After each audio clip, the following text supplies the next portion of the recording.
Amigas e amigos, existem dois movimentos cruciais, fundamentais, que a gente precisa acompanhar com muita atenção se a gente quiser entender minimamente o que está acontecendo no Brasil.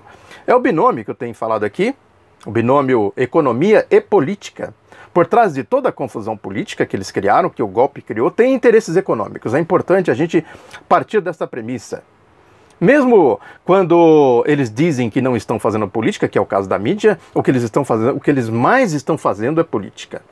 E é importante também a gente partir do pressuposto, neste movimento, de que o golpe transferiu a dinâmica do país, a condução do país, do mundo da política para o submundo da politicagem. E o submundo da politicagem faz isso. Dizer que tem a classe política, o mundo político, o inferno dos políticos, que tem o outro lado que vai salvar a nação, que vai salvar os brasileiros das garras dos corruptos da classe política, do inferno político. Isso é política, politicagem, é isso que eu disse. Eles fizeram a transferência, a transmutação da dinâmica do país, do mundo da política para o submundo da politicagem. E a gente pode observar que esta dinâmica tem se acelerado. Eles têm intensificado as suas ações nesse submundo da politicagem, do espectro da Operação Lava Jato. Porque é isso, a Operação Lava Jato é como aquelas vespas que botam o ovo, né, num outro animal para que esse animal seja devorado e dali surja, né, uma nova vespa. Enfim, o ciclo que a gente conhece.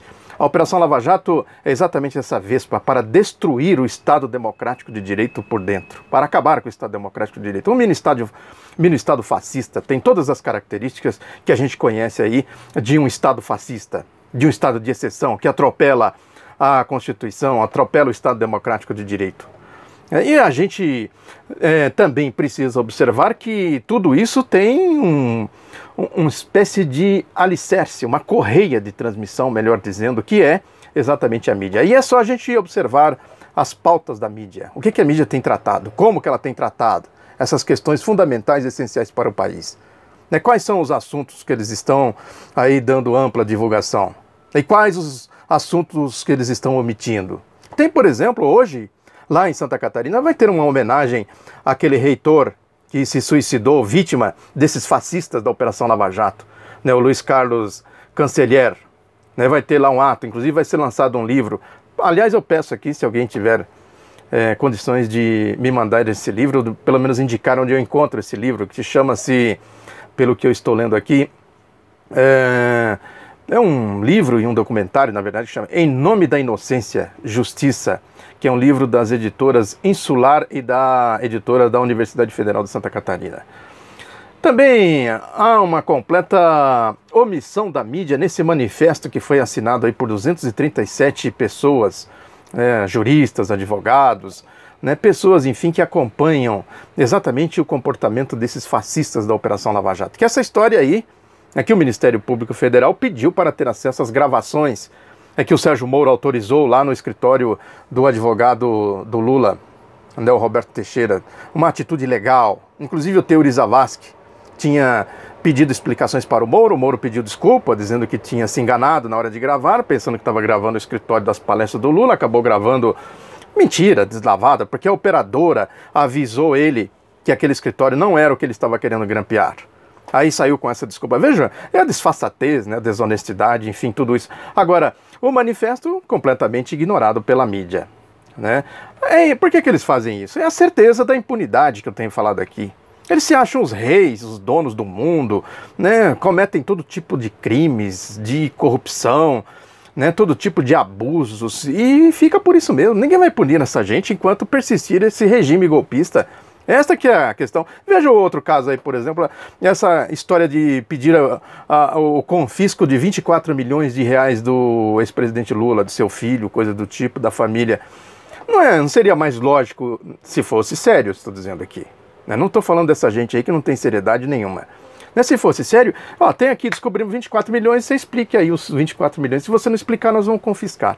Agora ele manda confiscar e não tem os 24 milhões? Como é que... o que é isso? Senão uma atitude de banditismo jurídico. É isso mesmo, banditismo jurídico. Como é que alguém pode praticar um tipo de atitude como essa e ficar impune? Que história é essa? né? A outra coisa também, a pena do José Dirceu, que eles mantiveram lá, uma das coisas mais abjetas que existe em toda a história, né, a história jurídica do país é essa condenação do José Dirceu. Sem que tenha uma única assinatura dele, em todo o processo eles condenam o José Dirceu a essa pena absurda. Que é isso, né? Tem uma matéria na Folha de São Paulo hoje que fala aí das condenações da Lava Jato aos, entre aspas, políticos, é isso, né? Eles classificam o mundo assim, entre os políticos e os que não são políticos. Né? Malandragem, disfarçatez. Né? E a Folha faz uma matéria malandra nesse sentido. Mas caracteriza o seguinte, que a Lava Jato está punindo o Sérgio Moro, parte do Sérgio Moro. O Sérgio Moro já aplica uma pena, que eles chamam aqui de pena modelo, né? Uma pena base, melhor dizendo. A pena base já estipula que aquele condenado, aquele indigitado ali, que não é condenado, condenado no sentido figurado da coisa, porque ele já está condenado ao trâmite da Operação Lava Jato, ele já tem uma pena base, e a partir da pena base que ele vai fazendo as manipulações. Ou seja, entre aspas, políticos ganham uma cana dura, né, e tem que fazer delação, se não fizer delação vai ficar lá apodrecendo na cadeia até morrer. Né? E é isso, né? É pura malandragem. Inclusive infringindo, a própria Folha fala aqui, infringindo o que estabelece o Código Penal. Esse Marcelo Bretas, que é o braço lá da Operação Lava Jato no Rio de Janeiro, faz pior ainda. Não está nem aí para Código Penal, para Constituição, para direitos humanos, civilidade, civilização. É um grupo de fascistas, de malandros. Né? E aí a gente vai para o outro movimento, né, que é a história do orçamento. É isso que o Lula tem dito aí, né, que é preciso pôr o pobre no orçamento. A partir disso eles fazem uma manipulação, né, gigantesca em torno dessa questão. Isso que eu tenho falado aqui, quem contribui para formar o orçamento e quem se abastece no orçamento. Quais os setores da sociedade que o orçamento remunera? A ciranda farra financeira, né, os recursos da Previdência, os recursos da saúde pública, da educação pública, da segurança pública, da infraestrutura, etc. Como é que é isso? Todo o equilíbrio fiscal? Né? Aí eles vêm com essa história, porque é importante a gente observar. Aí a gente pega eles em flagrante, pega no pulo, como se diz. Aí a gente vê a natureza clara de classe, no orçamento. Né, tem o orçamento do povo e o orçamento dessa turma aí, dos golpistas, da elite, da direita, a turma da bufunfa. Orçamento que está cortado no meio. Eles querem tirar de lá do povo para passar para eles. O tal do equilíbrio fiscal que eu tenho falado aqui. E aí a retórica é aquela velha do projeto neoliberal do Collor, do Fernando Henrique Cardoso, dos marajás, dos privilégios. A propaganda da reforma da Previdência aí na mídia. Né, tem privilégios, que um ganha muito, outro ganha pouco. Né? A questão é essa, né? É o papel do Estado. Como é que o Estado administra o orçamento? Aí, vejam o sentido, a natureza do golpe.